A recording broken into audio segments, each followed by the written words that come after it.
All right, yeah, we are live. Welcome to Extra Butter, your podcast for great conversation, great movies. This is Cam. This is Dylan. And we have a special guest in the building, Disha from Disha's Always Watching, her YouTube channel. Bro, we'll put it in the link. Hi, that's me.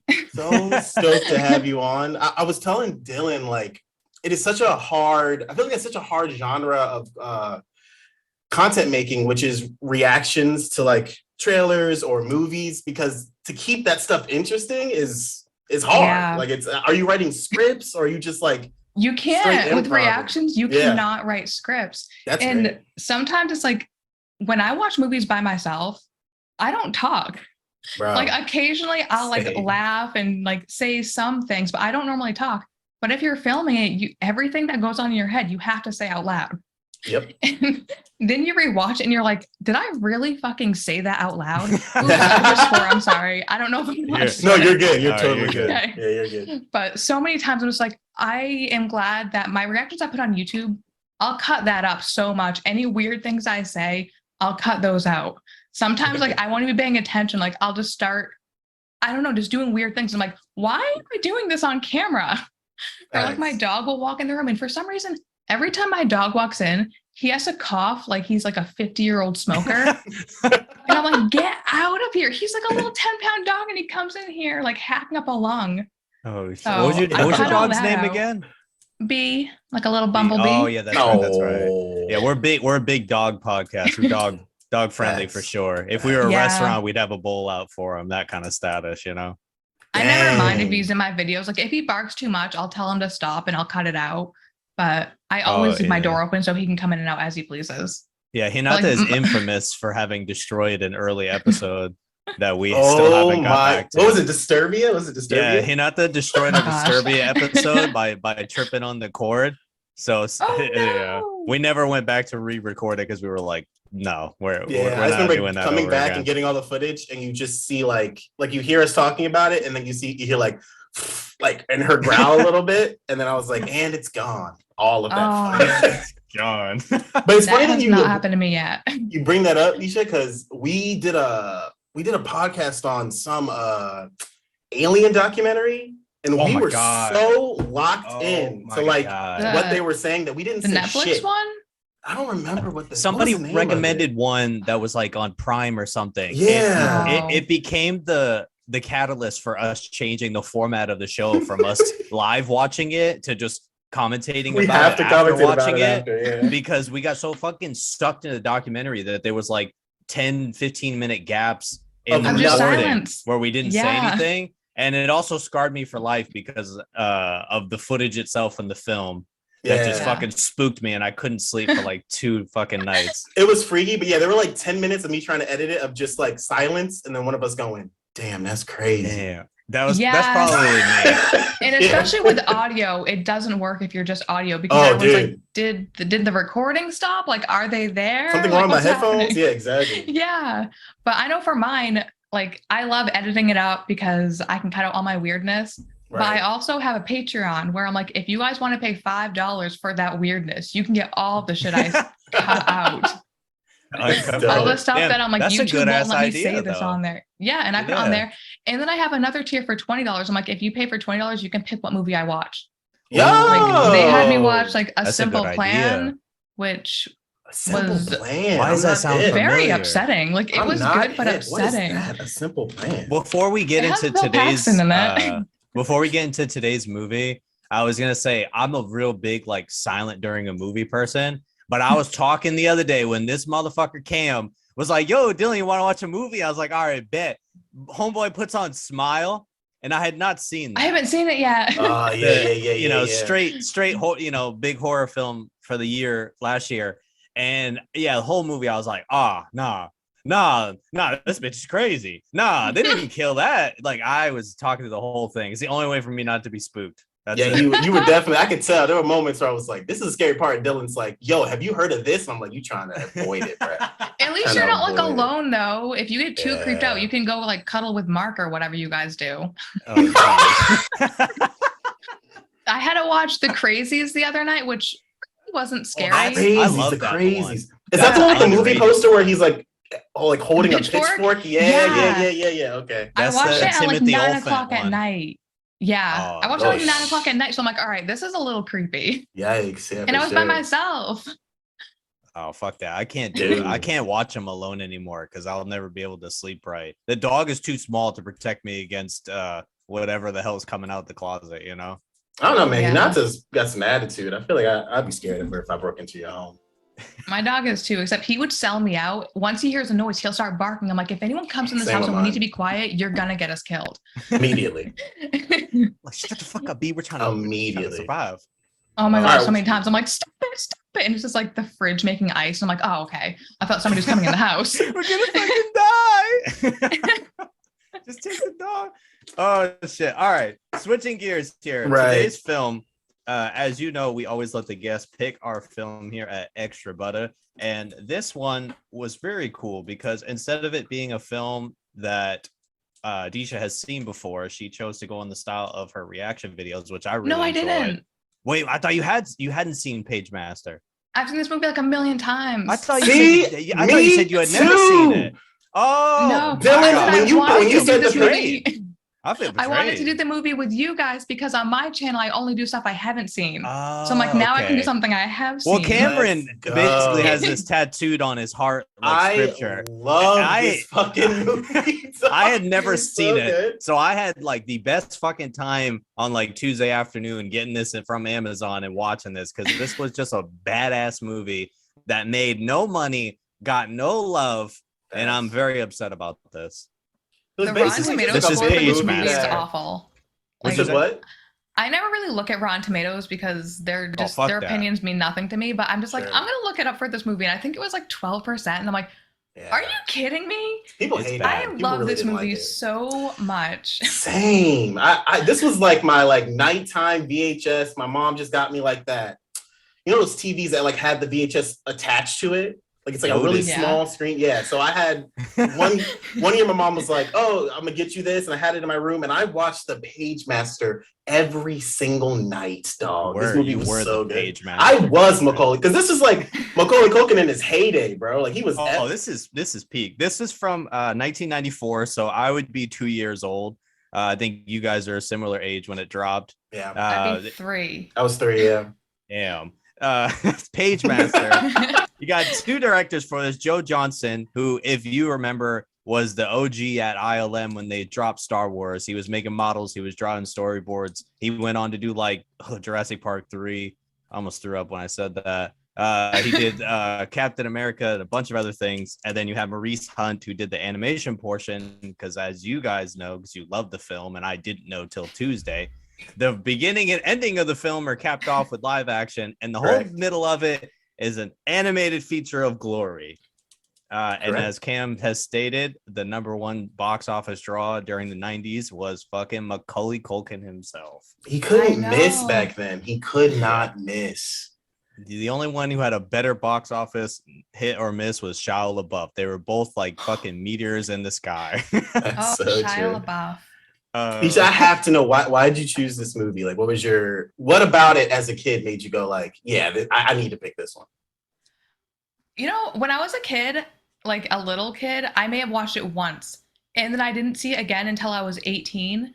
No and for way. like a small brief period, I moved in with my dad, and almost every single night for like, I don't know, the 6 months I lived there, I watched this movie. It was so good. I read so many books. It got me super obsessed with reading. Even currently, I have 5 library cards. 5?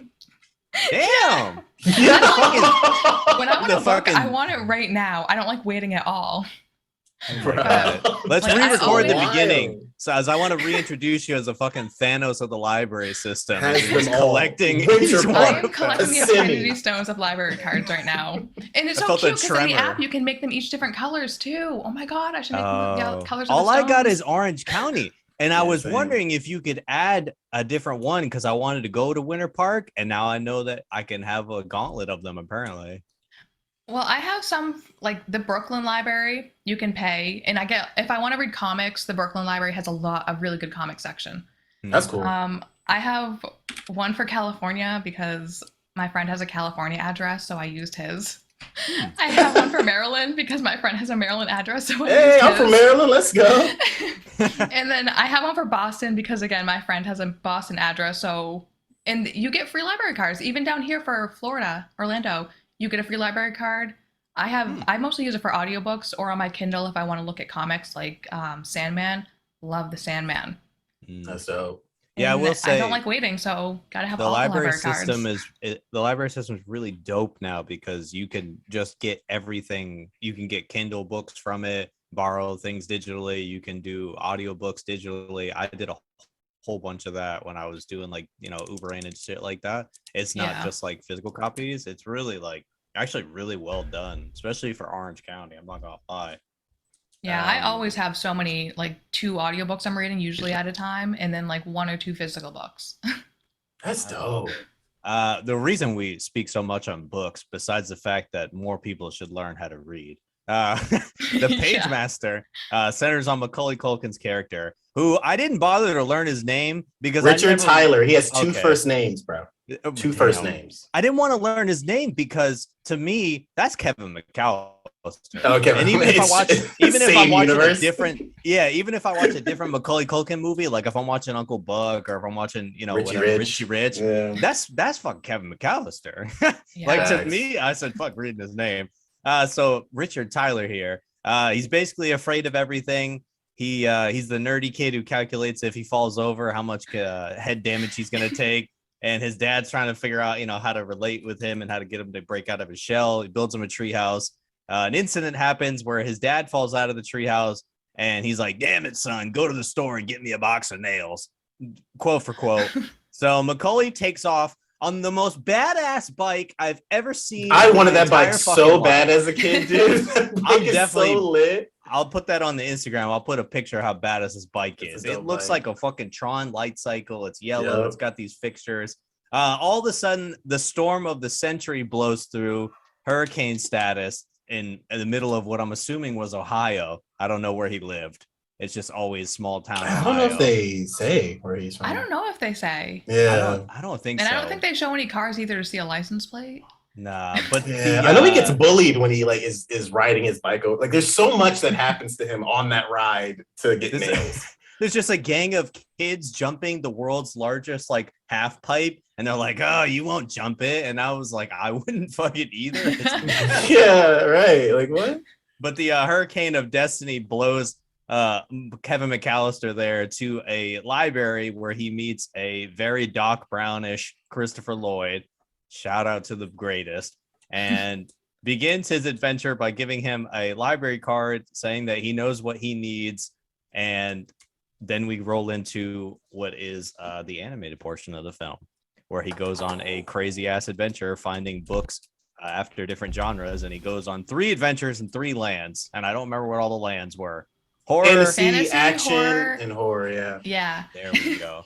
All voiced by the greatest talent that the 90s had to offer, aka half the cast of Star Trek Next Generation. And Whoopi Goldberg. Whoopi Goldberg. Yeah, Whoopi Goldberg, Patrick Stewart, Leonard Nimoy, and you had Jim Cummings and Frank Welker.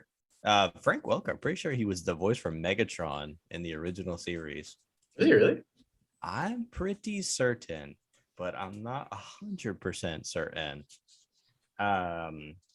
I love this film, man. I can't get enough of this film because by the end of it, Cam was exactly right. I just wanted to read a book, and I don't know. It's all it is. It's propaganda to make kids read. Like it's all it is, and it obviously for Disha it worked because she has 5 library cards.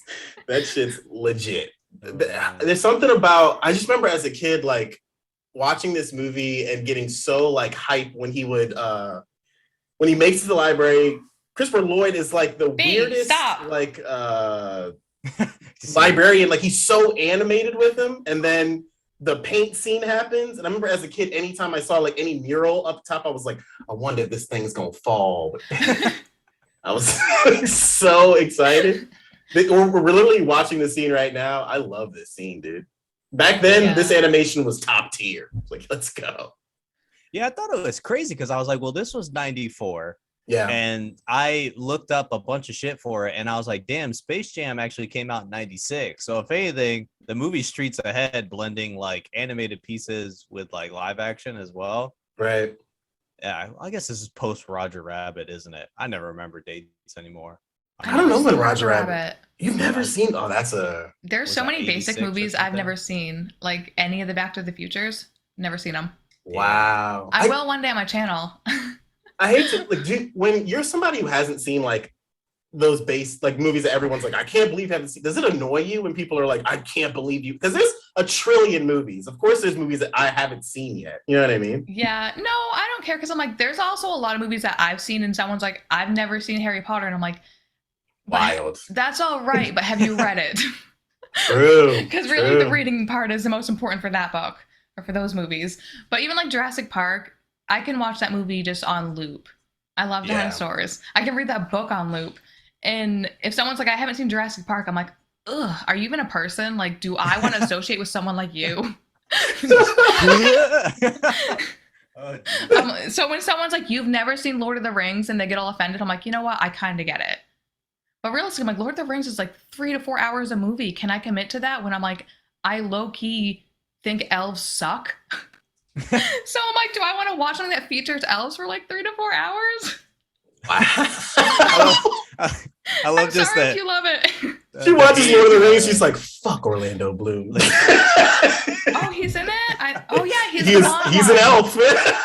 Yeah, it's like you sexy motherfucker, but I hate you so much. The casting choice. That was actually Orlando Bloom's like first fucking film. The man was like fucking 18 or 21 when he hit it. Like he was super young when he. I low key feel like him being cast in that role is what made my mom attracted to white boys. Oh, my I'll die on that because I remember watching Lord of the Rings. Mom was like, "This man's cute." Well, my dad was like, "Wait, what?" Like he was so offended. He's good looking in that movie, bro. Didn't somebody tell you this was an all-white party? Yeah, she was. She loves Orlando Bloom, bro. She loves him. You know, reading the Jurassic Park book was such a weird trip because there were so many scenes in it that I was like, oh my god, if only they got to do like these scenes too. Oh my gosh, I know. So freaking cool. Wait, okay, maybe y'all educated me. Was there a book before the movie? Yeah, 2 books. What? Yeah. The more you know. Jurassic Park and the Lost World. Michael. The one I have here is both of them. Oh, you got like that Barnes and Noble edition. Same characters? Yeah. Like, is it basically like just Spielberg you just read like the book? No. So you don't know how John Hammond actually died? Mm-mm. Oh my gosh. Well, the scene I'm specifically talking about is there was supposed to be like a water portion to the park, like a whole like scenic river boat, and the T-Rex was supposed to attack them on this river boat, like duck in and out. Sure. And they storyboarded a piece of it, didn't have the budget for it for the movie, but I was reading it like, damn, dude, that would have been so freaking cool to see something like that, but in the style of the original film, you know what I mean? Yeah. Because I know, like, certain things in that they did bring back in the later movies, like some of the Jurassic World movies, but I'm like, those movies are just not as good. No. Okay, so you don't like the new ones, right? I like them because I like seeing fun, good-looking dinosaurs, even if they're not obviously accurate, like to what or they attached really to like a good plot or something. The plot's not the best, and I don't like Chris Pratt too much. But I love seeing good-looking dinosaurs attacking people. Yeah. I don't know what it is. I feel like when Chris Pratt first stepped onto the scene, he was like universally loved. I don't know what happened. Like, why did all of a sudden we just stop liking Chris Pratt? Because he became everybody, and now he's like, I'm gonna play Mario, and it's like, no, you shouldn't. That's true. Sometimes you should just be big enough to be like, this isn't a character for me to play. You know, like, thank you guys for maybe like saying I should, but no, it's not for me. Yeah. And I wish he'd do that. I think same with Tom Holland. Sometimes he should just say no too. Oh, good God, yeah. Who? Who's Tom Holland? Oh yeah, Tom is. Like some of his roles, I love him, and sometimes it's like, can you just chill? You don't need to be in everything. Yeah, I think when you first really pop and get that popular, the actors make the mistake of just accepting everything and over. The fatigue is heavy. It gets heavy. Like they want to make sure they can work and get as much and then really get out there, but then it's like they pick projects that don't fit them just to keep going, and it's like, damn, dude, I'm tired of Chris. I'm tired of The Rock. I'm tired of Kevin Hart. Oh my gosh. I haven't even seen Black Adam yet. I just can't. I haven't seen it either. Every time it's The all Rock right came out, not to see it. He'd come out and he's like, I'm gonna change the hierarchy of the DCU. And every time he said that, I'm like, I want to see your movie like 10% less now. Yeah. And then by the time it came out, I'm just like, no, I'm not gonna watch this. Yeah. The fatigue is real with a bunch of people. And you know what happens is like a lot of times if you're not in the right stuff and you oversaturate yourself, you'll end up disappearing for like 10 years. And then it's that like, with what's her name? Go? Jennifer Lawrence. I felt like there was a time where she was in everything, and then she just disappeared. Yeah. Well, it's like then you fall into something that people really like, and then you don't respect the character. Like when she was Mystique in each movie she was in, you could just see progressively the makeup on her getting less and less. And I think by the last part, she was just painted blue, and it's like, that's not what Mystique looks like. I haven't even read the comics, and I know that's not what she's supposed to look like. And it's like, people love this character. You can't come in there and disrespect them because you're gonna ruin the movie. I just felt like as a kid who like grew up reading, like if there's any comic I did read, it was X-Men. I'm a huge X-Men fan, and I never understood. Like I get Jennifer Lawrence, the star power, but it was like Mystique's character just doesn't equate to how big this role is. Like they made her like Mystique is like the leader, and I was like, that's just not accurate at all. Yeah. Like, why are we doing this? And then on top of that, I just felt like she didn't really want to be there. So yeah, like, you could tell that she didn't want to be there. So then I like read interviews, and she's like, yeah, I didn't. She's like, the process of putting that makeup on, which is like, yeah, I get it, but it's like when you look at a character like that, obviously it's not going to take like an hour or two to slap that makeup on. You're going to be in that chair for like what, 10 to 15 hours? Easily. It's going to be a long time. It's like that's something you have to commit to with the role. Yeah. Yeah, that's like Freddie England being like, this is the last time I'm gonna be, Freddie in this film because the makeup's so bad. And then he says, fuck it, I'll do another one. Like, he loves the character too much, they love the character too much, and he just goes for it anyways, You could tell in the Avengers movies when RDJ was like, I ain't putting on that damn suit. I ain't doing it, bro. Like, nah. I'll wear the CGI that joined on to me. You could tell too when he like presses his chest, and you're just like, and it's a video game at this point. Yeah, it's a video game. Yeah. And then of course, like they make the suit like skin tight to him, so you can tell it's like that's not real. Like unless it's spandex, that's not real, and I don't think he's wearing spandex. Yeah, there's no breathing room in that shit, man. Oh man, yeah. The actor I was thinking of was Sam Worthington. If you remember him, he played Jake. He plays Jake Sully in Avatar. That first he just Avatar seems like someone I could completely forget really easily. Yeah, like it blew up. He has such a forgettable face. What was that? Avatar 1 was like 2009, and he was in a bunch of shit. Yeah, Terminator Salvation, Clash of the Titans. Ain't lying, bro. He does have. I'm telling you, if you go onto The Sims and you pick a basic sim, this is what they're gonna give you. You hit random, and this is what they'll give you. This is just no edits at all. Just the basic. He's Australian, right? Or English. Like he's a good-looking guy, but I'm sure there's like a million guys that look exactly like him. Oh my god! Now I want to know what the female base avatar is for The Sims. Like, which actress is this The Sims version? Oh man, it's Sam Worthington. It's both. He's just the base model for both of them. There's this wicked cute girl that I feel like she is kind of like a base model, and I don't know her name, but she is. Have you played the game The Quarry? Yeah, I love that. It's the main girl, the badass girl. She ends up losing her eye. That girl in real life, she looks like a base girl character. I gotta check. I watched the whole cast of The Quarry play The Quarry on one of their YouTube channels. No way, really? It's so much fun. They're wicked fun to watch. Now we really gotta see this. I don't know who this girl is. I remember this game, but I never got to play this game. It's really good. Is this the right one? Or are you looking at it? No, you're looking at this is the core of the movie. Yeah. We need the core of the game. Yeah. Here we go. The word Corey now. There it is. Now sounding weird. Characters. I know, because we keep saying it. Because they keep saying the word Corey, and it just like loses all meaning. It's giving me Corey in the House flashbacks, and that's I'm not arguing against it. You know what I mean? Shout out Corey in the House, dog. An underrated goat show, in my opinion. It should have its own podcast. I forgot David Arquette was in that joint. Oh my god, David Arquette! I didn't know Ted Raimi was in it until after I finished the whole entire game. You talking about Ariel Winter? Word? Yeah, Ariel Hunt, she's in it. I know. What's the name? Wendy Wu, Homecoming Warriors in this joint. Good gravy. Justice Smith. Why can I not remember anyone's name? It's a good game. It's really fun. Oh, this character was wicked creepy. Yeah, it was. I didn't trust her from the beginning. Where is she, dog? She seemed like the last one. Here she is. This is Brenda. Brenda's song. That's her name. I could not remember.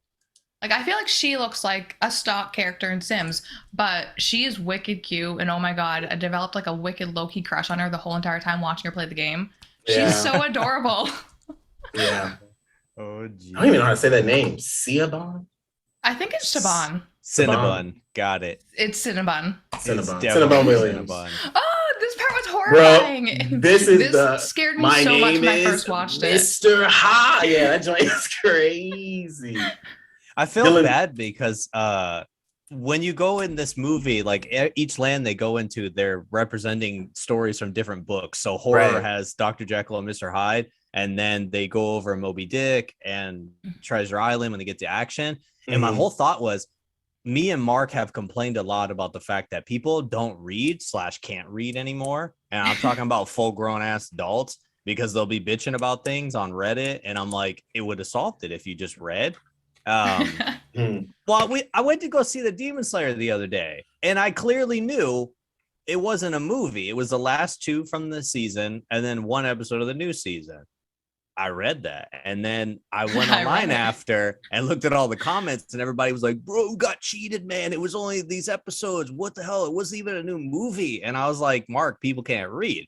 So when I watched this film, I felt bad, because I said, if I want to show this off to new people and kids, if they don't know these damn stories, they don't even get half the damn film. You know what I mean?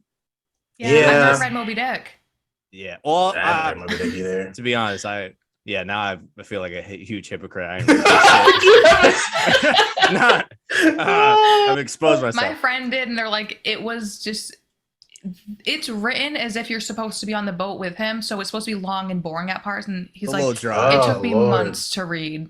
And I'm like, I can't commit to long and boring right now. I guess, hold on, let me reverse. I'll edit. What I meant to say was, if you had at least watched the movie adaptation of all these famous stories, then you won't know what's going on. So yeah, saved it. Definitely saved it there. The only reason I know the Moby Dick story is because when we did a podcast on Jaws, right? Or we did something related to Jaws. We didn't do anything on Jaws. No. Oh, Jaws is interesting, because that was our original podcast we were going to do. Correct. Me and Cameron were going to do one on Jaws and Free Willy. It was like a mashup. And I learned that there was supposed to be a scene in Jaws where what's his face, Quint, is watching the old Moby Dick and laughing at it in a movie theater. Like, that was his character introduction. So I said, damn, what version of Moby Dick is he watching? And they said the one with Gregory Peck. And I'm like, damn, Gregory Peck from To Kill a Mockingbird? What the hell is that like? One of the weirdest acting chops anyone's ever seen in life is Gregory Peck playing Captain Ahab, to the point where he won't let people have the film. So he said no to Spielberg using clips of it in Jaws. So they had to rewrite it. So I was like, damn, I got to see this. And it's kind of an odd film.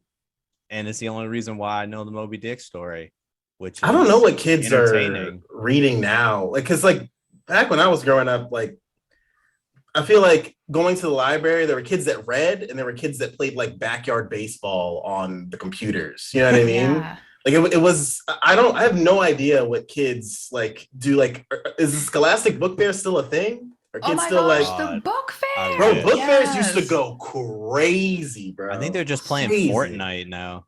Yeah, I just don't know if they do book fairs anymore. Yeah, like I remember like kids would come out like, yo, I got 3 grips to my pencils. Like we lit out here, bro. Now I have no idea what they're doing now. Do you guys have like a favorite book that you were like not forced, but like told to read as a kid, whether it's from elementary through high school? Was there a book that you were like, I really messed with this book? I like this book. Let's see. Shit, I'm trying to think.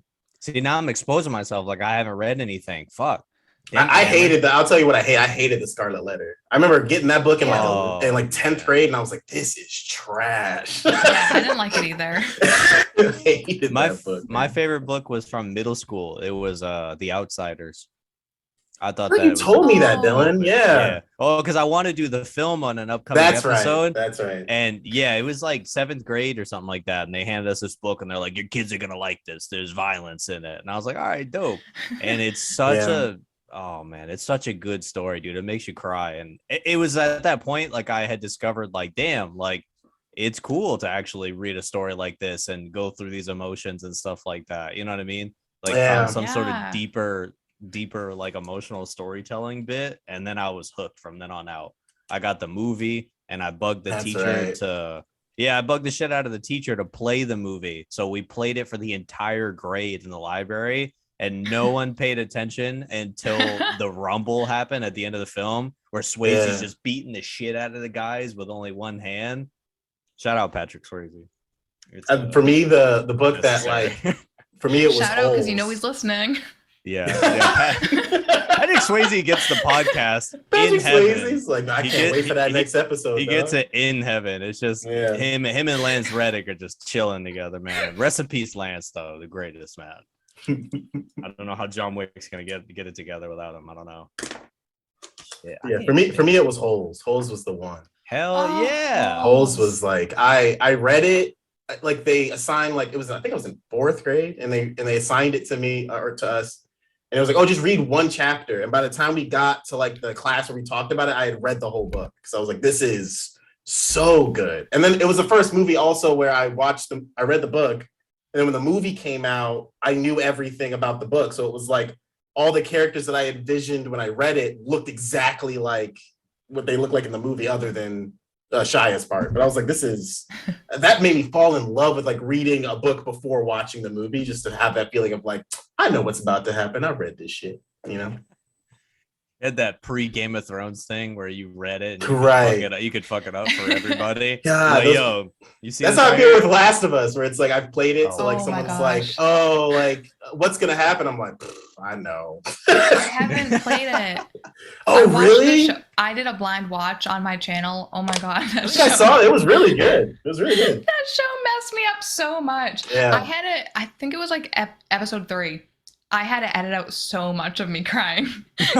Remind me, which one's that? Sam and Henry? Is that one? Bill and Ted. Not Bill and Ted. Oh, Bill and Ted. Yeah. Bill and Ted. Bill and Frank. Wrong movie. Bill and Frank.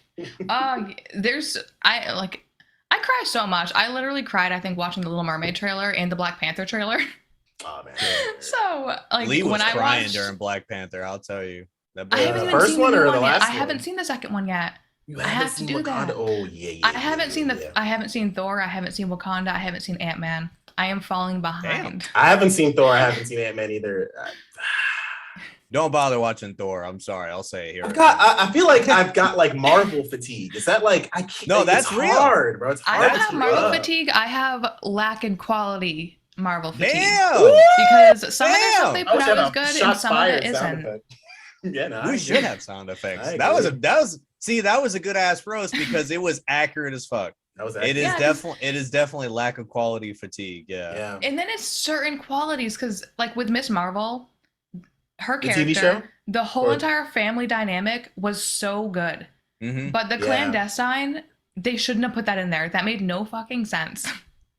They just shoved it in there. She should have, like, Cameron could have been in there. He could have like got these weird powers, had his weird power explosion, and then the DODC, I think that's what they're called. They could have came after him, and that could have been their issue, is that group.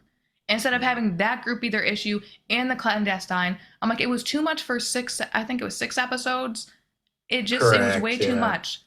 But I'm like, the whole family dynamic and like the casting was 100% spot on. I can't wait to see this girl play Kamala again. Like, she is so good. She's great. Like her whole family, even Bruno and like her friend Nakia, they're all so good. It was just the story. I'm like, you put way too big of a story in the show.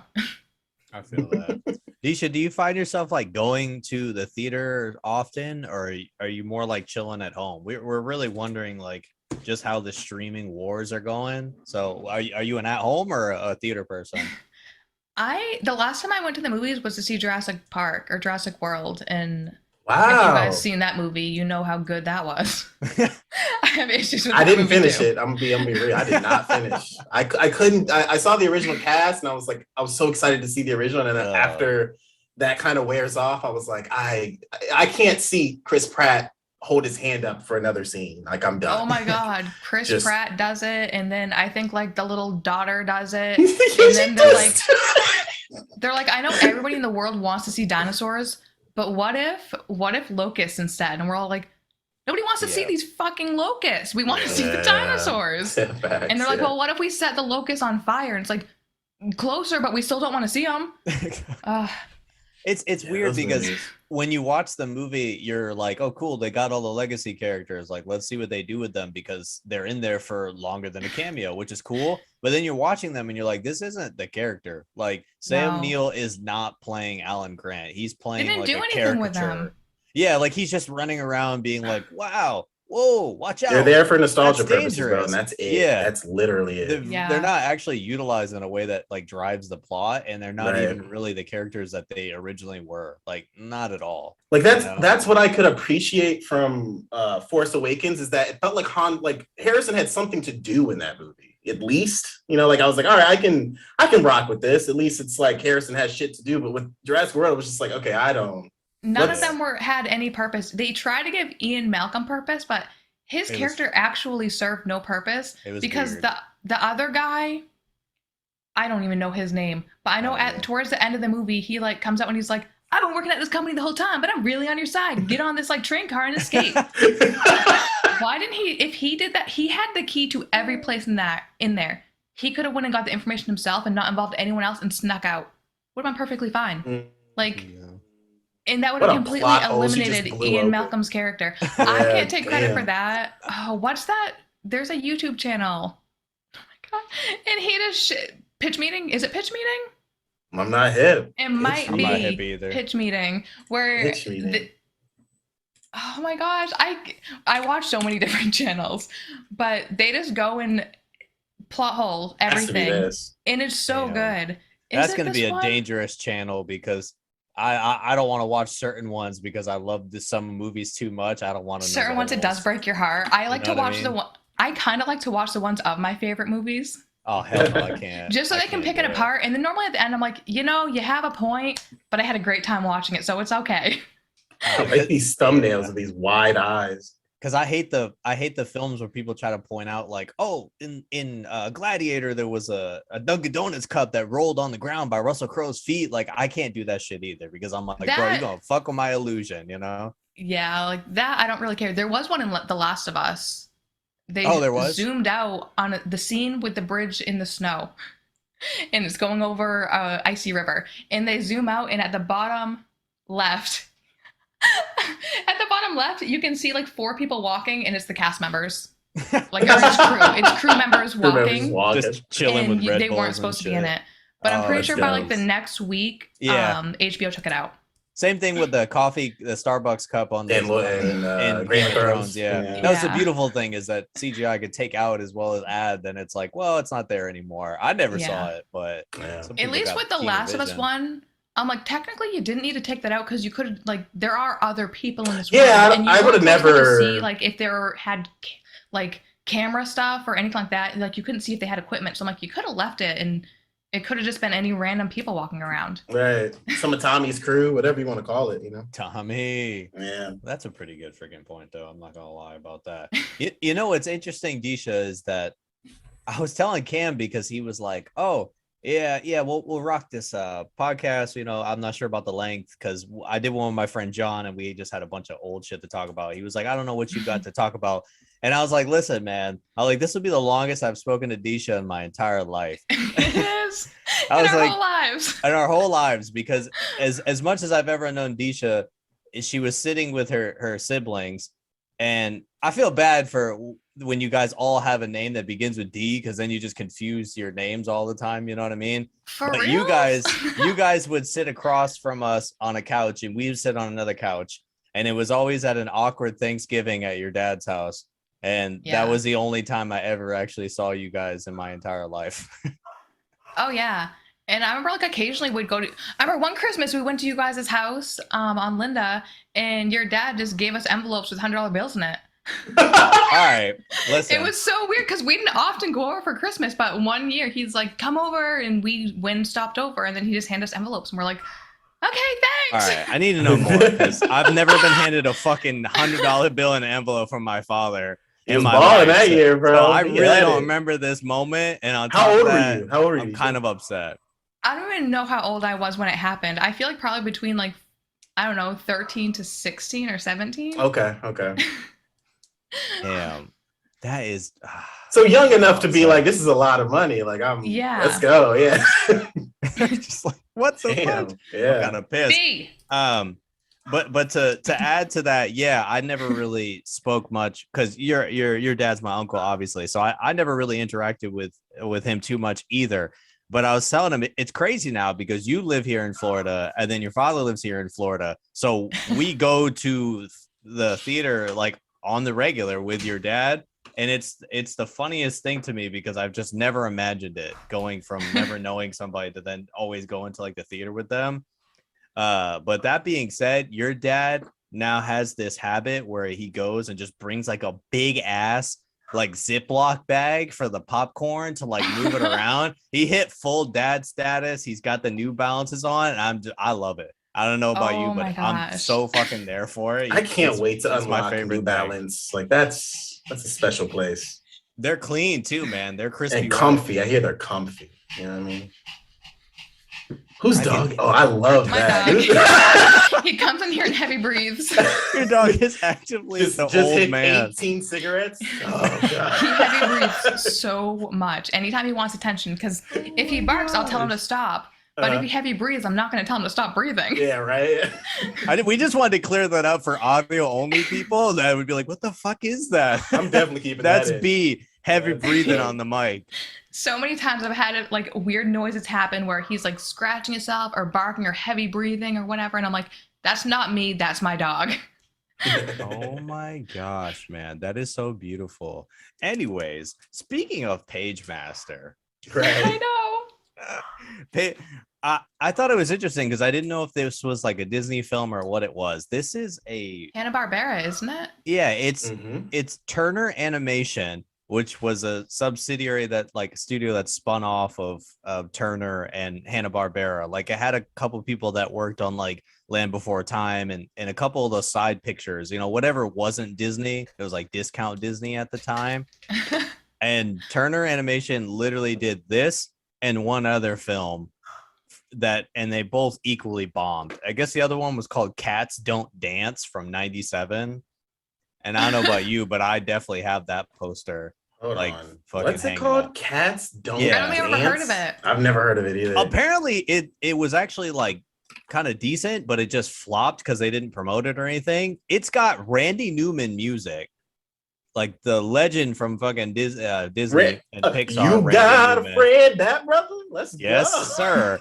And they had apparently there were dance numbers and shit in it. So they had choreography by freaking Gene Kelly of all people before he passed away, the legendary Gene Kelly. Wow. I guess this was the two features they did. They both bombed because Pagemaster was like a 34 million budget and got like 13 mil at the box office. I don't get why. It was so good. I guess back in the 90s, people are like, fuck reading. We're not doing that here. We're not taking this propaganda. Yeah, you're not bringing this here. I just feel like the 90s were like the golden age of like children's television and content. There was so much for us to watch. It doesn't really surprise me that like the Pagemaster was one that was missed, even though it had one of the most bankable stars. That's the only reason why I would think it would have made a lot, because of Macaulay Culkin's in it, so of course we're gonna go see it. When did Home Alone come out? Ooh, was it right before this or after it? Because maybe this came out right before it. I feel like Home Alone came out, in 1990. Oh yeah. So people should have seen it for Home Alone. It's on Disney Plus. Home Alone, yeah. Yeah. Oh. Home Alone. For some reason, I thought it said Pagemaster. Oh. And I'm like, what? I looked there earlier. No, I couldn't find Pagemaster anywhere. I went right to like Amazon and got like a Blu-ray copy of it, and now I'm glad because now I could cherish it forever in my physical media collection. You know what this film reminded me of? It reminded me of one of those like what are those like Oscar baity kind of things where they throw like 40 really big names and then somehow it's still just like doesn't make the money. You know what I mean? Because there's no way this shouldn't have really profited. You got Macaulay Culkin, Christopher Lloyd. I was like, Whoopi Goldberg was big, Patrick Stewart. They were doing their Next Generation. Like, there's big ass names, but it just like for some reason, I don't know, it did not click. Disha's right. I think people are just like, wait, it's about reading? Nah. What I'm gonna go watch the Mighty Ducks or something. Something else. What other animated features were out at the time? Like, was there a big Disney one that was Competitor? battling against All right, this? so we're talking. When did it come out again, Dylan? Remember. Remind me. 94. 94. Okay. Yeah. When in the Disney Renaissance are we? Children's movies. Blah, blah, blah, blah, blah, blah, blah, blah. Oh, is that Lion King, bro? That's okay. it. It's that a bitch is tattooed on my arm. Come on, bro. Flintstones was so Little good, but Giants? if you rewatch it, it's real creepy. Bro, what are we talking about? The Flintstones movie is low-key creepy. Even if it is. Oh, is the real one the live action? Yeah, that bitch is wild, bro. It's just so wild. Fucking John Goodman as Fred Flintstone. I forgot Rick Moranis was Barney. Yeah. Let's go. Rick was at the top Halle of his Berry game, was in there? bro. Yeah, she was like the over-sexualized assistant. Oh my god. You are absolutely right. Yeah. That is not 100% it. But that was really I went from not purpose. remembering to absolutely remembering. He just did this fucking Ratatouille level flashback. Yeah, Damn, okay, here we go. Absolutely remember that. Rosie O'Donnell, come on. Good God. That's how you know it was the 90s. Yeah, we got Return of Jafar, The Jungle Book, Richie Rich. So he was back to back movies. My boy was working, man. Yeah. You know, I never knew that Macaulay Culkin's brother was an actor too until I saw Scott Pilgrim. Oh yeah. I didn't until way later, and I'm pretty sure his brother was in Home Alone with him. What? I think so. Which he was.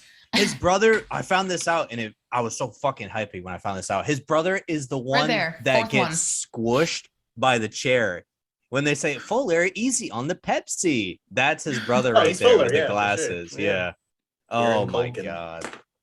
We did Home Alone. I think technically our first published podcast might have been Home Alone. It was the second one. Christmas doubleheader with the Princess Switch with Vanessa Hudgens. Oh good God. Oh, those gem of movies. Oh. I have never been able to watch the full movie of any of those Princess Switch movies, but I have watched a few people's reactions, and they're all like, why though? And they watch the second one, they're like, there's more of her? And they watch like the third one, they're like, there's more of her? Yeah, every movie there's another twin. Like I don't even get it. She just doesn't stop. It's the Orphan Black of Christmas films. Oh man. Macaulay Culkin though, I think I'll always pick Home Alone as my favorite thing with him. It just everything that was talented about him is represented in that movie. And as much as I love Uncle Buck, like number one is Home Alone, although this came close, even if it just kind of just like his voice throughout it. Yeah, Home Alone is definitely the one. I remember as a kid loving Home Alone. I loved Richie Rich because there's that scene where there's like, I've never where he's seen like, Richie oh, y'all want Rich. there's Richie a Rich scene is in good. Richie Rich where he's like, y'all want to go to McDonald's? And he takes them downstairs and there's a McDonald's at his house. And as a kid, I was like, that, bro, they open up double doors. That's like the McDonald's scene. McDonald's with employees at his house. Like with employees? Bro, there's a McDonald's guy like, how can I serve you? And he's like taking a bunch of poor inner city kids and they're just like, I'm going to eat everything. Bro, come on, hold on. It's like the McDonald's scene from freaking Spy Kids, but it just pops out of the machine on their like little submarine. Oh my God, and it's feeding him the fries. Yeah. Just to perpetually make you hungry as a kid. I'm so ready for this. Bro, they have like that McDonald's employee chained up in the basement of Richie Rich's house. Like, I haven't seen my family in years. All I can think about now as an adult is like, are these people got like health insurance? Like, what are we talking about right now? Like, just to work it out. Listen, Richie Rich, what's your 401k situation? Like, what? They don't even have dental. Wait, what is Richie Rich? Is that he became rich or he learns to be? I'll tell you. I love hit me. The premise of Richie Rich is like the son of like two billionaires. His dad's like, they have like their own Mount Rushmore. They're like loaded. And he wants to like be a normal kid. Like he's tired of being rich. He wants to like play with the normal kids. So he is really good at baseball. He gets his butler like drive him to some like random lot where a bunch of like poor kids are playing baseball. And he's nice. Like he's like hitting home runs. And they're like, man, get this man out of here, blah, blah. And he like invites him to his house to like make friends. So they come over, which is what you just saw there. And then he has like a theme park in his backyard. That's the dad from Jumanji. Yeah, it is. Yeah. But let me get to it. So, sorry, I'm way too good at doing stupid shit like that. Homie right here gets hyped for that. Yo, has he got snacks in the fanny pack though? Let me tell you something. So yeah, this is the God scene. God bless that kid. Damn, there's always a kid in these 90s films that has like a backwards hat on, and I'm always here for it. Bro, the style in the 90s has caught up, dude. Snapbacks, flannels, like I'm here for it. My guy. Oh my god. My the guy. Golden arches. You have your own McDonald's? That kid's face with the glasses, he's just not saying words and just moving his mouth. Oh shit. Yo, Bro, man got drip though. Little kid got the I'm telling 90s you, drip on. Collar popped. Oh man. Oh, Dad even Looking like it's a like young his dad's Bruno. t-shirt is so big. Look at this right Like, here. Derek, bro. get the fuck out of my closet. You're gonna wrinkle my shirts for my lawyer business. Oh, like, my shut up, gosh, Dad. dude. Oh man. Is this on Disney? I'm fucking watching this week. I'm watching it this weekend. Yeah, this movie's lit, dude. It's so y'all good. can hit me up in my crib. I'm gonna have a large cheese pizza just like Kevin McAllister, and I'm gonna be watching Richie Rich. Bro. It's a Macaulay Culkin marathon at my crib. Oh love my god. This is why I love this podcast, is it leads to gems that you may or may never seen before. I didn't eat dinner and I'm about to get God. McDonald's just because y'all just talked about it. I love that scene. Bro. I love that scene. But anyway, talking about the end of this movie, I remember as a kid when I would watch the Pagemaster, there's that scene where he gets to the exit and then he gets to like the guy who's like I forget what they call him, like I am the man of books. And he's like, Librarian? but he's like animated. Like he gets the like wizard one. the wizard, exactly. Yeah. And he's like, Oh, you is know, he the Pagemaster? Yeah. Duh. Damn. Duh. Yes, the Pagemaster. He gets to the Pagemaster and he's like, what have you learned? And he's like, bro, I almost died. Like the jackal tried to feed me poison. I almost drowned. Like he talks about all this stuff. And then the Pagemaster looks at him and pretty much goes, but did you die though? Did you die? And then Macaulay Culkin goes, yeah, I guess you're right. And that's I guess like you're right. it. That's it. Like the movie's over. Like, all right. Yeah, No hard feelings. You're right. I'm yeah, you're still right. breathing. Did you die? No, I think didn't technically. actually. Like, right now, Yeah. they're being burned away Man. by a dragon. Like there's so much that happens in this movie. The design for some of this I thought was actually really creative too, because the Pagemaster, when he's animated, he's all just paper. Like his staff is rolled up paper, his like beard is just like scriggles of paper and whatnot. And then when they're climbing the mountains and shit like that, all the mountains and the steps are like books. I was like, damn, somebody went like overtime in this. Like some of these scenes are actually like really, really well done, you know? Yep. Because I figure what does in a movie like this is the fact that it's from, you know, a non-Disney studio, probably, you know, smaller budget, you know, not as much, you know, advertising and shit like that. So that's why it doesn't really hit as hard. But it sucks because then you could look back on films like this, like, you know, like I did fresh in 2023 and be like, damn, this film was really fucking cool. I wonder why it didn't get any love. But now we can love it. We appreciate it for all of these movies glory. are having their heyday. I feel like it's maybe it didn't do well at the time, but like when you talk about Star Wars all the time, right? When I was a kid, I fucked with Phantom Menace because I was a kid. Yeah. So to me, it was like, this is dope. But like, so hearing as you grow up, like, oh, that movie was hated. Like I had an Anakin Skywalker as a kid pillow, like with him as he's in the pod racing. I had a pillow of that. I was like, this is the coolest thing I've ever seen. So we're getting older now. We're bringing these movies back to the forefront. Pagemaster's dope.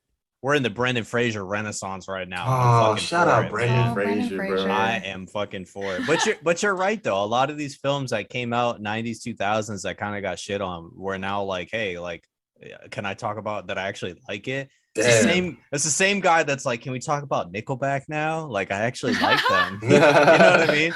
Like, even they're coming back. They're like, it wasn't as bad as we thought it was.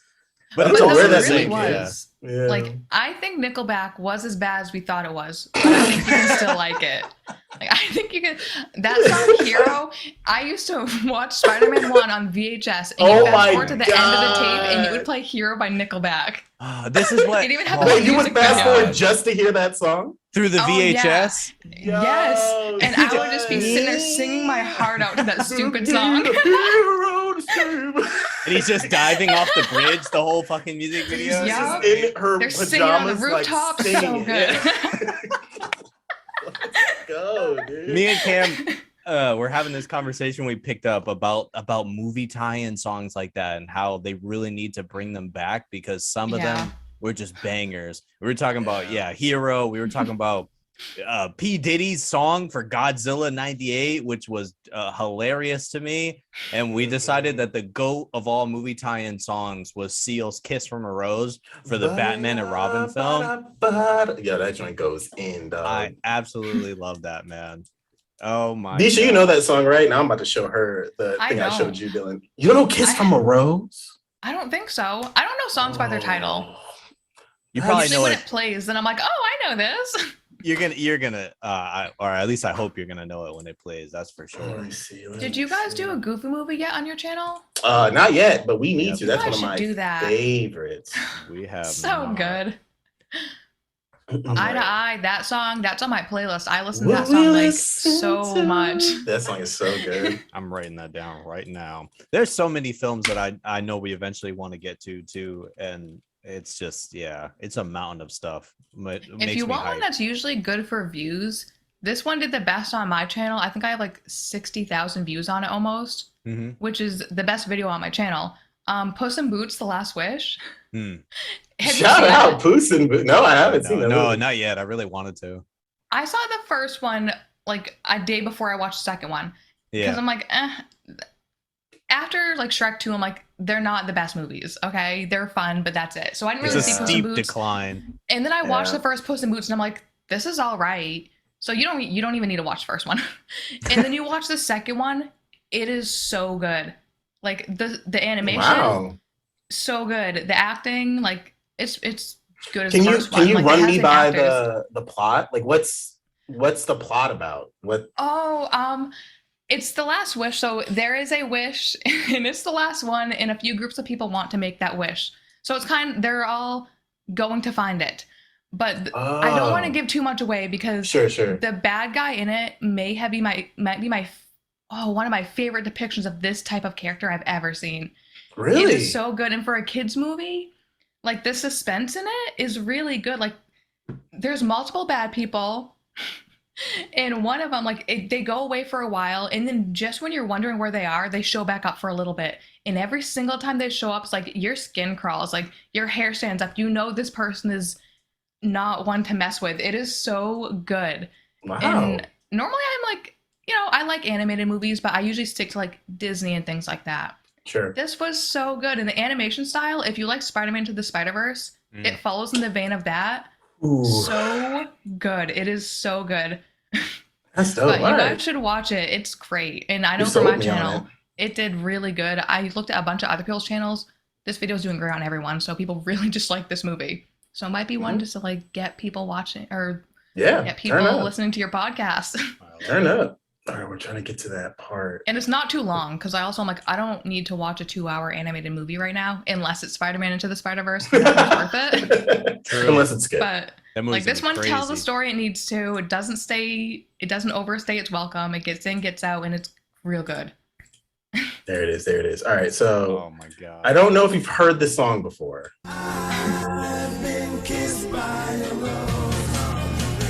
So it's basically the song from have. Yeah, right. It's everyone's heard it. So there's this part in this video that I always bring up to people because it shows Val Kilmer in the weirdest screenshot I've ever. Like I don't know who edited this video, but all right, watch. Here it comes.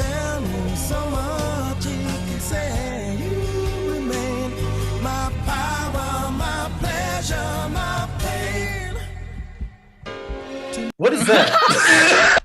He's just like, huh? Like, why did they do that? Oh my gosh. Whoever edited, they knew what they were doing. Bro, they were cracking up in the editing room like, oh, I can't wait to get this out. Like, what? It's funny, man. You know, I did that Batman poll on the podcast page the other day. I should have put that picture for Val Kilmer. You should have, because that's the one. Oh, what a fucking missed opportunity, man. And this had to pass multiple people. Like, multiple people viewed this and they're like, yes, go. That's good. Every single Seal, the artist, was like, put that in. That's dope. I think he was still dazed from how much wind he got from that wind machine. It's just blowing him away. Like that little clip there. He does like arm moves. Like I love this song, man. Like, I'm tired. Holy shit. All right. Bro. To help wrap this thing up, let's talk about the fact that that Macaulay Culkin is goated. I miss him. Yeah. And I need more films with him. Can you imagine if they did another film? I don't know about another Home Alone film because they kind of went off the rails with that kind of thing, but something new. Him and his Have you brother. seen that new one that they came out with recently? Nope, I refuse. I have not. Yeah, I'm good. Didn't see that. Didn't see the new Santa Claus. I'm like, no, I don't need that. Yeah. I'll pass on those. Because if it hurt me. I watched the new Hocus Pocus and I was like, what are we doing? What are we doing? I didn't watch that one. What are we doing? I'm glad I didn't. Yeah, don't do that. If you love the originals, don't do it to yourself. Just don't. I still don't even know how the original passed on Disney. I'm like, the whole entire thing is about witchcraft and the amount of times they bring up virginity. I'm like, and the way they try to make things now, people are like, oh my God, turning red on Disney? That's crazy. Kids shouldn't be seeing that. And I'm like, when I was a kid, we're talking about witchcraft and virginity and sacrifices. Now you're getting mad that they're talking about periods? Who cares? I did a TikTok on my page about Disney's Don't Look Under the Bed. If you rewatch that movie... Don't Look Under the Bed is horrifying. Bro, the boogeymen look scary as fuck, bro. But they did have to remove that from Disney for a while because parents wrote in and they're like, this is not what's up. And I'm like, yeah, that was a nightmare of a movie. They're like, let's take your what was it, your imaginary friends and then make them nightmares? It's like, yeah, it was if it was your imaginary friend, but if you stopped believing in them, then they became boogeymen. That's which is like the whole part of growing up is you kind of forget about your imaginary friend because you create those connections in real life. And now you're telling me if I get rid of my imaginary friend, they're gonna come like drag me under the bed to their underworld and try to get me? Absolutely. That's what Disney was trying to tell you. Traumatize a bunch of kids. Like, what the hell, Tony? I thought we were fucking pals here. You're dragging me under like the Phantom of the Opera. That movie is wild, bro. I've never seen that. Disney before. was on one in the 90s. You haven't? No, what is that called again? Don't Look Under the Bed. There we go. Yeah, hold on. It was scary. I think it is back on Disney Plus now. It is. Yeah, it is. That movie and Can of Worms. Can of Worms on Disney. That one was creepy. God, Deesh, I haven't thought about that movie in forever. What the hell is Can of Worms? Damn, I can't write fast enough. It's like they're aliens, I think, from outer space. Yep. Are these original movies? Are these Disney Channel these original are DComs. films? Yeah, Disney Channel originals. Look at that. Disney Channel originals. We digging up some fresh DComs. What the actual fuck? That's some Pennywise stuff. So at this point, his name is Larry Houdini, and he's turning into what the premise of this movie is that the chick right here, she has a little brother who's who isn't believing in the in his imaginary friend anymore because of her. She's like, oh, they're fake. So he stops believing. And Larry, for some reason, she can see him. And he's like, yo, like your little brother stops believing in me. And as he keeps not believing, he just turns more and more into this monster. Demon. Yeah. And this is the scene where he gets taken. Like, bro, this is wild, bro. It's wild. I think the sister's name was like Frances. There's definitely a Frances in this. Yeah. You're right. That's her name. Yeah, Frances. I feel like they needed material and they were like, quick, there's a box of old scripts over there. And this one was there and it was like a fucking Wes Craven horror film. And they were like, well, we could tweak a few things and then put it on Disney Channel and it'll be good. But they didn't tweak enough. Just take out when anyone actually dies and that's it. And that's what they did. Yeah. So, like, take out any blood, anything like that. And it's still fucking horrifying. Damn. This scary. It was so creepy. It was wild. So like, what was the other one you said? Can of Worms? What is that? Yeah. I haven't thought about that movie in forever, bro. Oh, coming in with these clutch old school Disney Channel originals, man. Can of Worms. Oh no. Yeah. So creepy. Why do I feel like I'm gonna look at the Disney logo right over it too? Just like, let's go. Yeah, we're proud of this. Let's slap the logo right on that bad boy. Yeah. Holy buckets, man. What are you about to show me? The design of these monsters were actually, it was really good. It was creepy as heck. What is this one about? Oh man, I haven't seen it in a long I don't remember. It's aliens for sure. She's right. Yeah. Do they actually come out of the can? I feel like I swear there is a tin can in this movie. There is, yeah. Oh my. Yeah, here we go. Yeah, that's what they look like. Oh shit. Yeah. They were so creepy. Yeah. That's the scariest thing I've ever fucking seen in my life. I'm gonna say this right now. That one dude looked like a morphed version of Annoying Orange. That shit. Look at this. Like, look at this thing in the middle, bro. Like, what is God. that, dog? Y'all fucking me up, man. This is worse than Smile. I'm Bro, telling you. We talked. I talked about it. Like you watch these movies, and then your parents are like, "Okay, go to bed." Go to bed. And it's Go to sleep. these DComs, these Disney Channel movies, they release at 8:00 at night. Yeah. Oh, really? 8:00 at night, you'd be in your pajamas. That Disney thing came up with the little wand where they're drawing shit. Yeah. Everyone's just doing flips and shit like it's the George Lopez intro. Backflips and stuff. You sit there with your popcorn, and then they played this, and after the movie, you'd have to go to bed, and you're like, what? Exactly. Yeah. They like catfished you in. They thought that they gave you the whole beginning intro, and you were like, "Yeah, Disney, yeah, hype," and then this starts, and it's and that's nightmare fuel. Oh, that's I'm scarred for life now, but I'm gonna write it down anyways because I'm so happy you brought this up, Nisha. I forgot all about this movie, bro. God damn. So we got a lot of movie recommendations for people today. I don't remember. What's the last decom I made us watch doing? Was it Eddie's $1 Million Cook-Off? The last one I made us watch? I had never seen it either. It was good. Oh my god. There's so many good ones. Nisha, if you would like to, the next one we do, I'd love to invite you on if you're down. Like sure, I always have free time. Decoms are my shit, bro. I love watching movies, so I can always fit it in. We gotta do a crossover too. We gotta do a react video with you as well.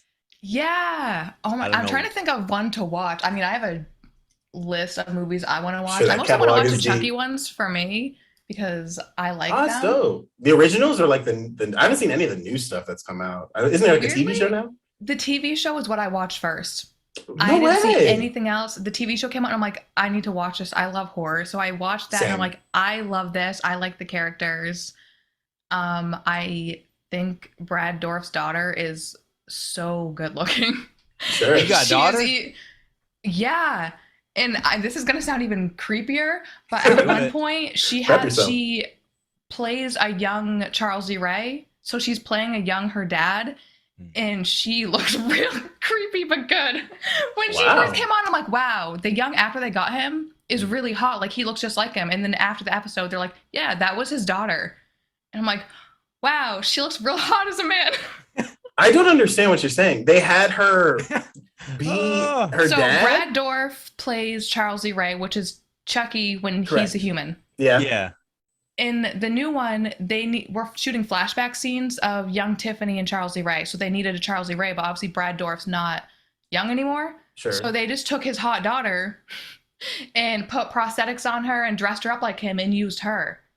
And she does so good. Like the mannerisms, she studied a lot of his movies. And she even asked him, she's like, yeah, I called up my dad and asked how to play him. And he said, don't watch me in the movies. So she's like, I watched all the movies to get everything down. She does so good. And she's also in it because she plays Nika Pierce in the later movies. I haven't got to him yet. But first season was so good. The second season was not as good, but still fun. I watched the first movie and that's it. So I've seen the first two seasons in the first movie and that's it. And I haven't seen the rest. Okay, yeah, those movies get wild, especially when you get to like Bride of Chucky. Those movies get wild. Bro. I've seen part of Seed of Chucky because I remember Glenn Glenda. With that weird ass, it was weird, dude. I did enjoy the remake with, wasn't it Aubrey Plaza? Yeah, I haven't seen that one. I know that a lot of people are like, that one's not it, but I think it's because Brad Dourif's not in it. That's correct. No, it's not him. I think you might be right. Yeah. I thought it was Mark. Right. Brad is an extremely underrated actor. He's crazy good.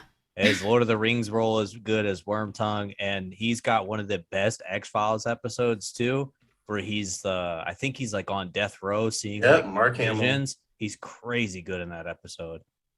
Oh my god, this is like low-key. Yeah, Brian Tyree Henry. For me. I did my reaction to the Chucky TV show. Yeah. And on the second season, I was scrolling through my DMs, which I normally don't do on Instagram. I just don't look at my DMs because they're a freaking mess.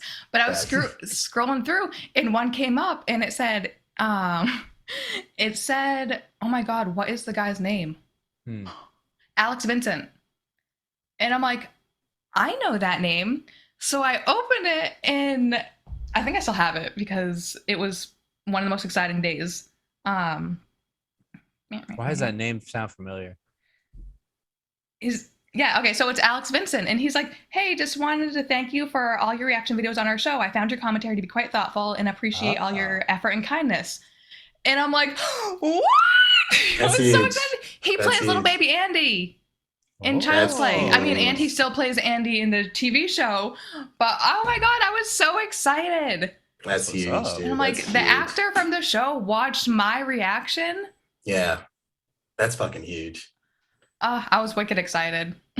Dylan, we're gonna get you one, bro. We're gonna get you we're gonna talk about something, and we're One gonna day get you you're one. gonna talk about someone and they're gonna notice, and it's Yeah, crazy we're gonna when it get you happens. I don't even know who I want it to be, like in my wildest dreams, right? When I got hit up by the original creators of Are You Afraid of the Dark, I lost my shit, bro. I lost my shit. We're gonna get you one, Dylan. We're gonna fucking get you one, bro. I'm trying to think who I would like it to be, but I don't even want to dream. It's even better when it's just someone random, because like if I'm thinking of everyone that I'd want to be like, all of the things I react to, who I'd want to notice, I don't think I would have picked Alex Vincent. Like, he's awesome, great actor. I love him and I love his role. But I don't think I would have thought of him. But when he did reach out to me, I'm just like, wow, this is the best day ever. Yeah. This is really cool. I think it's just dope. Like it's like social media is so universally loved or used by everybody. So when you get I made a video about NSYNC, and Cammy from Catfish wrote me a message, and I was like, this is the most bizarre thing I've ever It's just so crazy. The internet makes it so easy to reach out to people that you never thought would ever talk to you. It's so dope. I can't wait to get Dylan one. I want to see someone that you really admire. You know who I need right now is Pedro. Pedro Pascal. Yeah. Oh, everybody needs Pedro Pascal. Yeah, I melt in my seat if he ever. Oh my god. Actually, you know what would be really dope is fucking Ted Lasso himself, man. That would be dope. That. I'm not gonna lie. Yeah, if he'd commented, watch that, Disha. If you're constantly seeing a lot of horror things and you need a palate cleanser, watch Ted Lasso. It'll give you faith in humanity again. No, and I'm trying to tell you, man, the horror.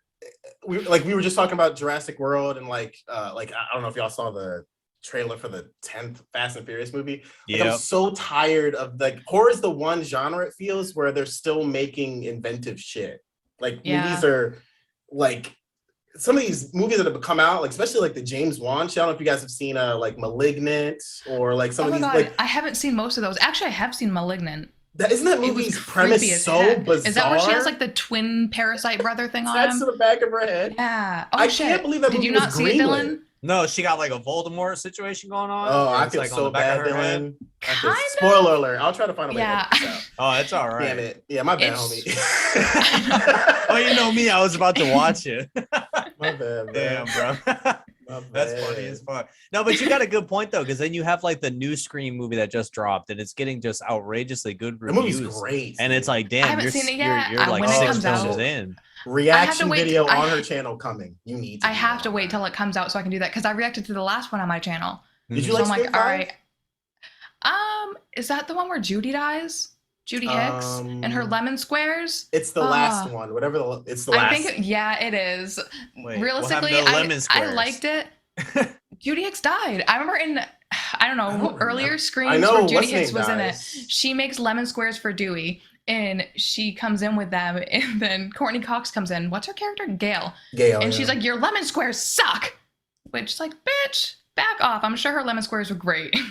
I forgot she died. In the movie, she just dies. Oh, so unceremoniously she dies. And I'm like, no, Judy. And I think I'm the only one that was sad that Judy died. I think I was just more upset that Dewey passed. So I was pissed. When Dewey died, I'm just like, this is whatever. Yes, whatever. That's how I felt. Scream 5 to me was I was like, this isn't it. And then I watched Scream 6, and it's so good. It's so much better than I could have ever imagined. So yeah, I'm just a little sad that they wouldn't pay Nev Campbell the proper amount to come back, when it's these movies are here because of her. You wouldn't have gotten this far. I feel bad too. I'm hoping that they'll work it out properly, and then the next movie she'll be in it, because I don't know, they man. can easily explain where she was. That Jenna Ortega bag is getting hefty. You know what I mean? Jenna is everywhere. I love her. I'm afraid for her. I don't want her to end up like Chris Pratt, where we get there it is. I love watching her do things, and she is great with horror. I love horror, and she's just. Wednesday, she's adorable as Wednesday. I love that show. Her turn in X, so good. Yeah, You like gotta she's watch that so one. good, and I'm like, I just don't want to get sick of her. I think she'll be okay though, because she's spoken a lot about how she helped to make Wednesday better, and it wasn't making sense, and how she kind of didn't weird want love triangle. Yeah, she was and not how into she, that, which didn't make sense. Didn't make any sense, and she didn't really want to do the show per se. She wanted to focus on film, so I'm like, I feel like she might be wiser about what she picks, and what her niche is. But we can only hope, because I don't want another like burnout scenario kind of thing. Yeah, because I feel like she could go for a long time. I mean, she could play 15 for the next 10 years, I'm sure. So she has a long road ahead of her. Yeah. For sure. That was me when I looked up the fucking ages for everybody on Glee, and I was like, this motherfucker's 41? Like, what? And they're all playing. Oh, bro, I forgot all about Glee, dog. God. Glee. As creepy as this is going to sound, almost before watching anything with young adults, I always look up how old they are. Because when I watch my shit, most of the time I'm like, man, they're hot. And it's like, I'm not about to call a child hot because I'm going to call the cops on myself. Let me double verify. I always look up everybody's age. Like when I watched The Last of Us, I looked up Bella Ramsey's age. I'm like, okay, she's 20. She's fine. I had no idea that she was 20. Or they're fine. But I'm like, yeah, 20. And I'm like, you look 14, which I mean, a lot of what's the like, point? Yeah. Yeah. And I'm like, I know I personally look a bit younger than I am, which is nice. Hell yeah. You still get ID'd? That's how you know when you still look younger. You still get ID'd. I haven't in a while, but I don't really drink. Oh, okay, same. I don't have a reason for people to ID me. Dylan, I don't think you drink at all either. I mean, right? Not a drop, sir. Is this a non-drinking podcast? I try sometimes. I socially drink? I don't socially anything. I don't social. This is honestly probably the most social I've been in a while. Oh, wow. I don't go places. I moved here like a year and a half ago. And I don't have too many friends. Like the friends I have, one lives in California, one lives in New Hampshire, the other lives in Mass. So we'll talk on like Discord. So if I want to social, I have to be home so we can all talk on Discord. But I'm like, I don't really go out, and I don't like this. Dylan knows this is the longest conversation we had, and he probably lives like 25 minutes from me. Yeah, that's probably true. Like, I don't see many people. Even Mark, like, he moved down here, and I've seen him, I think, twice since he moved down here. Yeah, that's okay. he's all right. But I'm like, yeah, I just don't see too many people. Not that I don't want to. It's just I'm one of those people that I'll change my mind in an instant. So someone has to ask me, do you want to do something like today? And I'm like, sure. And when you're in the mood, I'm a huge fan of canceled plans. Oh, me like too. if you tell me like, hey, let's do something, and then you hit me like, oh man, sorry, something came up. I'm never gonna be upset about it. Like, oh no, me either. But like doing things on the computer like this, I can do this anytime because I'm like, oh, that's fine. I'm at my house. Like, yeah, this is the easiest way to get people on for sure. This is great. Yeah, this is the easiest way to get people on. No, this has definitely become our go-to podcast style because it's so nice. You can be in your own spot. You can have the computer up. You can see everything where you want to see it. So we've been rocking it like this and definitely enjoying it. I just like it for the quick searches. I can be my own like wait, what is this? And just search it up real quick. You could be your own guy in the chair. Yeah. What was the name of him on Kim Possible? What was the name of their guy in the chair? Fucking come on. No, don't do me Wade. like this. It was Wade. Let's go. There we go. Wade, he was gonna have the guy in the chair, his own guy in the chair. See that? Yeah, my fucking own Inception Wade. moment God, right there. I forgot all about Wade, Oh, bro. love that. You're welcome. Homie had like 18 monitors, just like I know. Golly. It's solitaire on 17 of them, and Kim's mission on just the middle one. You know what I mean? Oh, jeez. But anyway, last thoughts on Pagemaster before we close. We'll start with you, Dylan. Last thoughts, since you're the one that saw it. Yeah, like you saw it last. You just saw it this week, honestly. Pagemaster is a classic, and Pagemaster has a very classic poster done by Drew Struzan, who did like Star Wars, Indiana Jones. Any poster you remember from your childhood that you're like, damn, that's badass, that's a Drew Struzan one. And Cam is right that he should put it on his wall for his office. Poster goes crazy, Look at bro. that. Poster goes crazy. It's so epic. Like I'd see that, and like as a kid, I'm like, I want to be that kid. I want to hold up a magic sword. The tagline is all the adventure your imagination can hold. The Pagemaster. Awesome. Come on, bro. It's because some people don't have an imagination. I Yeah. didn't know that people don't see things in their head like I do. Like, I can picture everything, so much detail, and then I can change. Like, if someone says, just I don't know, they say a scene like watermelon and ants, I can picture all that. Then I can change the color of everything. Then I can make the watermelon fuzzy, and I can change all that in my mind. And I was talking to one of my friends, and they're like, "No, I don't see anything you're saying. I hear the words, and that's it." And I'm like, "What's going on in your head?" I'm like, "I can see everything I'm saying in like pictures," and some people, I guess, don't do that. Like, oh, you have Maybe no that's imagination. It. Maybe it's that not that people can't read. It's that they're just their head is just like blank. You know what I mean? Yeah, like I guess if I was just reading the words and I couldn't imagine what I was reading, it might be more boring. Yeah, I'm like everything I read, I see. Yeah, I think everyone's attention span is so short nowadays. Like if you hand somebody like 2 paragraphs, or like, I need it in a tweet. Or I'm not reading this. TikTok's ruining everything. Bro, Oh my people that I'm like, I hate TikTok. God. It's the kids on the TikTok all day. I hate to bash it because it's where I get like all of my following, but I know it sucks. Yeah, like I can't bash it, but at the same time, it's like that algorithm is crazy, bro. Like, God, man, it's like they want even on YouTube. Shorter. On YouTube, they have YouTube Shorts, and they're pushing that now, and I'm like, I hate so much making shorts for YouTube. I hate it. I barely do it. Like, and mostly for what I do, it doesn't work that well anyway. Like, not many people watch a tiny like sliver of me reacting to something and then actually click through to my video. So I'm like, I'm just not gonna do that. I'll do the full videos. Shorts are so boring. I can see like maybe like a 60-second like reaction to a trailer working, but yeah, in terms of like the fantastic content that you do, where you're like watching a full movie and then like breaking it down to like 20 minutes of a 2-hour movie or an hour movie, to break that down even further to 60 seconds is like, I'm not even trying to do that. There's some scenes, like you guys watch all of The Last of Us, right? Yeah, I don't want to spoil anything. No, you're good. The scene where the bloaters or like the horde of infected come up. Yeah. That scene I could edit because I didn't really know what was going to happen before. So I kind of like, there was about 10 seconds right there where it was a real good clip of me reacting to it. So like that I can use, but I'm like, even that one didn't get I think it maybe got like 2,000 views, which is not a lot for a short. Shorts normally get like a good amount more. And I may have gotten like 2 or 3 subscribers. So I'm like, that's not worth it for me. It didn't take that long to make, but I'm like, I also just hate making them. So no, I'm not going to do that anymore. That's true. Yeah. That's a good final thought. For me, final thoughts, Pagemaster, one of the, for me, quintessential movies of the 90s. I don't understand why this movie wasn't universally loved, because it had heart, it had soul, it had the woman from Sister Act. How do people not love it? I don't know.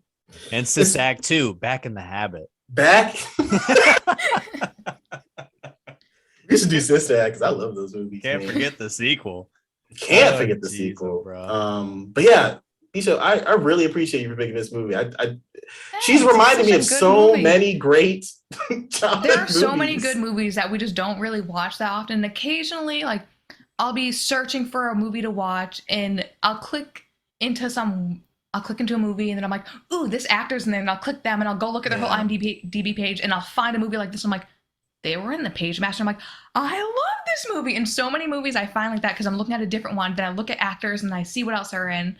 And there's so many movies that I'm like, I forgot about this when I was a kid, but I loved it so much. Absolutely. I was telling, when we first started this channel and stuff, like my TikTok and stuff grew from me just talking about these movies, because I think it's hard to do what you do, which is like talk about content that like everyone's talking about. You've been able to find a niche and like people are coming to you for that content. I just, that market seems so oversaturated that I didn't really know how to find a voice in it. So like watching older 90s movies, like my first video that blew up was about Air Bud 2, which is just like one of the, right, yeah, like I love those movies. So when it blew up and people were like, I forgot about it, because the premise is insane. It's an insane premise of a dog playing on a Pee-wee football team. It's crazy. But like, so it still feels new to kids because they're like, what the fuck is this? And then there's like us who like enjoy the movie. So it's like I found the niche, because to us, it's like you bring up can of worms and it's like I forgot all about it, bro. Like it still feels new. I mean, Disney probably wanted us to forget all about it. You're probably right. You're probably right, dude. They tried to bury it, but they will not win. See, I feel like I'm putting that on my list for next ones to talk about because I have to now. I totally forgot about that fucking movie, dude. I'm ready. I found like with what I do for reactions, it's better with people. Like I do it by myself and it's fine. Sure. But I found the channels that do better usually have more than one person doing it with them.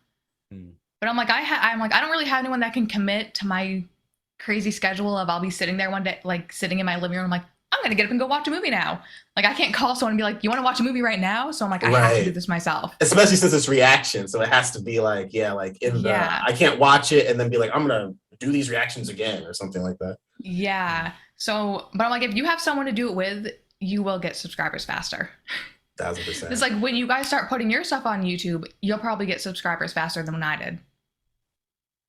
See. But Okay. you guys will see. It's fun though. I mean, when you guys do your show, I can help you. It'll be more fun because I can have you guys on my channel and then I can go on your channel and then hopefully we can trade viewers, even though most of my viewers are guys, which I guess makes sense because I'm a girl and it seems like that's how it is with a lot of YouTube. If you're doing things like for reactions, if you're a girl, your viewers are going to be guys. Sure, whatever. I think like 2% of my viewers are girls. Well, your content's fantastic, so regardless of who's watching it, like, sure. Yeah. I get some comments and they're like, people only watch this because you're a girl. And I'm like, I don't care why you're watching it. I'm like, as long as you find something about my video to enjoy, that's what I'm here for. Yeah, dude. You know, putting out content that people like. So I'm like, if you like it for my looks, if you like it for my voice, if you like it for my story, the background, the movie, I don't care.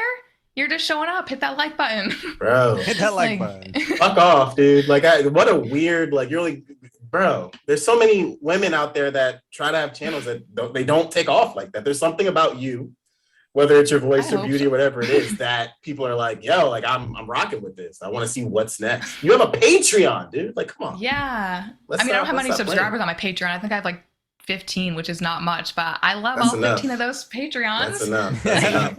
It's still really cool that people want to pay to watch my unedited weird stuff. Exactly. Yeah. To me watching movies. But shit. I'm excited for when you guys start doing yours. When I originally did mine, it was going to be the full length that I put on there. Mm-hmm. Like pretty much what I do on my Patreon, which is like the full length unedited. That's what I was going to do on my YouTube. I did that with the Fear Street. When that series came out, those 3 movies. Oh, I love those joints. Yeah. Those were so fun because they put them out like every other week. Yeah. I think, or it was like 3 weeks in a row they put them out. It was like the 80s, 90s, and then some, I forget the last one was. 1666, 1980, and then I think 1990 something. Yeah, there was like 94. Something like that. Yeah, something like that. But I did those full length. Those, I don't know if I took them off my YouTube or if they're still on there, but I had them full length so you could just queue up and watch the whole thing with me. Let's go. They did all right. And then I found when I edited it down to reactions, a lot more people watch those because I'm like, I guess not everyone wants to watch like the full thing with me, but to watch like a 20-minute clip or a 20-minute section of the movie, it's much quicker. Yeah. So, notice that with the podcast too. It's like we started with just watching the full movie. And then as we went into just talking about it, and then the podcasts that have done the best are ones where we talk about the movie, but a lot of it's just us bullshitting, honestly. Yeah, just like talking about whatever. Yeah, exactly. Those are the best. We have one coming out right before you this week, which is with the Disney animator, which I hope does really well. And that one's more informative, but it's like, I feel like this kind of like you bringing up the things that you brought up in this like that clippy stuff will do better than like us sitting out for an hour and being like, that stuff is for what Dylan wants to do later. Dylan, when we get to that stuff, I feel like we got to find a way to make that interesting because just talking about a film is hard. It's hard, bro. I have a very ambitious YouTube show where we're going into a lot of deep like movie history stuff, and that's where more of that's going to be. But yeah, we're not 100% sure how we're going to do that. That's tough. Like, have you watched a channel, New Rockstars? Where New Rockstar. She's putting us on, bro. You wouldn't believe the amount of people I subscribe to. Like my whole life is free on YouTube, I feel like. Even though I do other stuff, my life is either YouTube or I go to like botanical gardens around the house. Like Mead Botanical Garden. Oh my God, that place is amazing. There's so many like trees and lizards and cute little rivers and stuff there to walk around. But this channel, mostly I watch them for Marvel stuff because when I first started watching Marvel stuff, maybe 3 years ago and actually watching it, I had no idea about anything. Like, I've seen the movies, but I didn't understand anything about Thanos. I didn't really understand what he was doing, his whole plot. Sure. Iron Man was my favorite, and I didn't even realize like what was happening in the first Iron Man movie. I didn't know for some reason that Tony Stark was the one that built the weapons that he was being killed with, even though they clearly say Stark on the bomb. I just didn't Stark know. Industries, yeah. So I found this channel, and they deep dive into every single thing. Yeah, it looks like it, man. Some people get mad every Easter egg, like they do like theory videos where they're like, this could happen, and some people get pissed because they're like, well, it didn't happen. And I'm like, who cares if it didn't happen? They give you a theory of something that could have happened, so now you have that cool story in your mind. But then like the makers actually gave you a different story, so it's like kind of cool. I don't know. I like when theories are wrong because I'm like, that's like a whole nother story that could have happened that I'm picturing in my mind now. It's literally in the title as theory. It's a theory. Yeah. I don't know. It's gonna be real. But they do like pretty good deep dives. And then the main guy did a channel right here, the Back to the Future one, called the Deep Dive Channel, where he picks specific movies and just goes really deep into these of like how they made them, certain symbolism of like things in the background, down to like the colors of the drapes might mean this or whatever. Like they go deep. He'll go deep into some of these, and I'm like, the amount of work you put into this is crazy. Yeah, that's dedication. But definitely, like, I know you guys, you're like, later this year we're gonna start it. Start it as soon as you can. Just start. Like, I know for me, I kept saying, I'm like, I'm gonna start it. I'm gonna start it, and months kept going by, and then I did start it, and I didn't like the content I was first putting out, so I stopped for a couple months and just started watching a bunch of other people. And then it was like summer, and I think it was right around when Fear Street dropped. That's when I started really going in, and I'm like, I'm gonna like perfect my reactions to trailers first, then I'll start watching shows and movies, and that's what I did. And then by like that fall, I'm like, all right, I have a real good group. And that's when I think Chucky came on. I got so many subscribers from Chucky. I think I got like 800 in a month just from that. And I'm like, holy crap. That's dope. But it's just, there are so many days that I'm like, I just need to learn a bit more. I'll start later. Or I need to like learn how to do this and I'll start later. And then finally one day I'm like, I'm just going to put out a video. And if people watch it, they watch it. And then they did. And then I'm like, I'm going to keep putting out more. But just start. And even if it's not perfect, it's fine because your first video is going to suck no matter what. Yeah.